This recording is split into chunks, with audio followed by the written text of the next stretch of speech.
ಇವತ್ತಿನ ಒಂದು ಕ್ಷೇತ್ರ ಗೆಲ್ಲಕ್ಕೆ 50 ಕೋಟಿ ಬೇಕು, 100 ಕೋಟಿ ಬೇಕು ಅನ್ನೋ ಜನ ಏನ್ ಹೇಳ್ತೀರಿ? ನಾನು 11 ಚುನಾವಣೆ ನಿಂತಿದ್ದೇನೆ.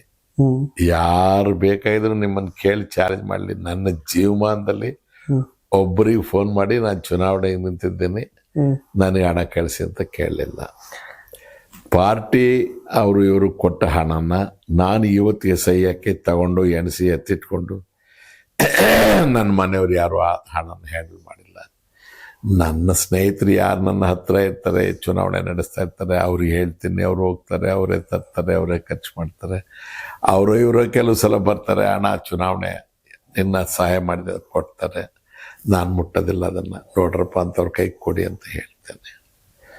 ಈ ವಿಷಯದಲ್ಲಿ ನನಗೆ ನನ್ನ ಕುಟುಂಬದವ್ರಿಗೆ ನಾನು ಎಷ್ಟು ಧನ್ಯವಾದ ಹೇಳಿದ್ರು, ಕೃತಜ್ಞತೆ ಹೇಳಿದ್ರು. ಇಡೀ ಕುಟುಂಬದಲ್ಲಿ ಅಣ್ಣ ಪ್ರಾಣ ಬಿಟ್ಕೊಂಡು ನನ್ನ ಜೊತೆಯಲ್ಲಿ 24 ಗಂಟೆ ನಾನು ರಾಜಕೀಯ ಕಾಲಿಟ್ಟು ದಿವಸ ಇವತ್ತಿನವರೆಗೂ ಇದ್ದಾರೆ. 83 ವರ್ಷ ವಯಸ್ಸು. ಕೃಷ್ಣಮೂರ್ತಿ ಅಂತ. ಏನಯ್ಯ ಹೀಗೆ ಮಾಡ್ತೀಯ,